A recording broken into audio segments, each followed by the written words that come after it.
দেখলে মানুষ অস্থির হয়ে যায়। শুরু করছি। এইগুলা সব মিনা, এই পাহাড়ের পরও মিনা, বুঝতে পারছেন? আমরা এখন যাইতেছি শয়তানের কাছাকাছি। শয়তান বলতে এটা জায়গা যেখানে ইসমাইল আলাইহিস সালামকে নেওয়ার সময় ওই শয়তান ধোঁকা দিছিল, বলছিল হে ইসমাইল তোরে তোর বাপে এখন জব দিব বা তুই যাইস না, এরকম 3 শয়তানে 3 বার ধোঁকা দিছে। ইসমাইল আলাইহিস সালাম কি বলছে? বলছে আমার আব্বা যদি আল্লাহর জন্য আমারে কুরবানি দেয় তো আমি তৈরি আছি। বলেন সুবহানাল্লাহ। তখনই আল্লাহ পাক শয়তানকে ডাকাইলো, কি ব্যাপার তোরা যে কইলি এখন কে জিতছে? তোরা জিতছস না ইসমাইল জিতছে? ইসমাইল কি বলছে? বলছে আল্লাহর জন্য আমি তৈরি আছি, আমার বাপে আমার কুরবানি দিলে আমি তৈরি আছি। তখনই শয়তানরে বললো, প্রশ্ন করলো, এখন কে জিতছে? তুই ধোঁকা দিয়া কোনো করতে পারছস? এখন কি আমার উম্মত জিতছে না তুই জিতছস? তোমার উম্মত জিতছে। তো তোরে কিয়ামতের আগ পর্যন্ত আমার উম্মত কঙ্কার মারবো। এই যে তিনটা এরকম একটা ইয়ে আর কি। হিস্ট্রিটা আরো সুন্দর, আমি ডাইরেক্ট বলছি আর কি। এই তিনটা এক দুই এই সিঁড়ি বানাইছে, সিঁড়ি দিয়ে।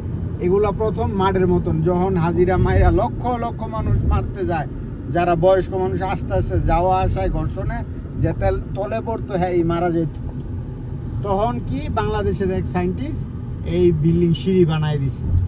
এইভাবে উপরে লিফট দিয়ে উঠে একদিক দিয়ে মারে, আরেক দিক দিয়ে হেরামে চলে যায়। আমার কথা বুঝতে পারছেন? প্রথম মাঠের মতন ছিল।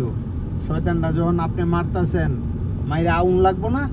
আসার সময় আবার যারা আপনারা 3 জন মারতে যাইতেছেন, যে তলে পড়ছে হ্যাঁ মারা যাইতো, আগে হাজিরা মারা যাইতো। যে এই শয়তানটা এখন এর লাগে উঁচা করে দিছে।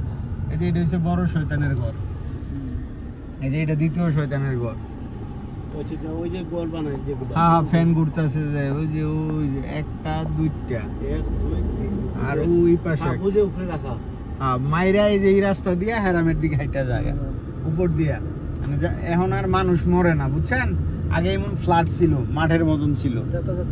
হ্যাঁ যারা মায়ের যেমন জোহরের পর থেকে আসর পর্যন্ত এই শয়তানের টাইম অল্প সময় মারতে হইব। যারা হুড়াহুড়ি করে গিয়ে মাইরে আইতে হয়, আর যারা যেমন আপনি গেছেন গা মারতেন, মানে 3 জন তো মারতে হইব, আপনার মারা শেষ, আপনি আইতেছেন পিছনে, হ্যাঁ তো মারতে হইব।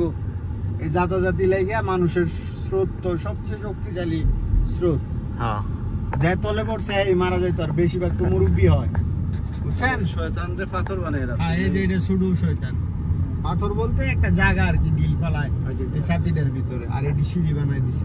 তখন মানুষ মরতো দেখে বাঙালি ইঞ্জিনিয়ার এই যে এই সিঁড়িগুলো বানাই দিছে, রাস্তা ম্যাপ করে বানায়, এখন উপরের থেকে মাইরা আরেক দিক দিয়ে বার হয়ে যায়, মানে লুট কমাই দিছে মানুষ।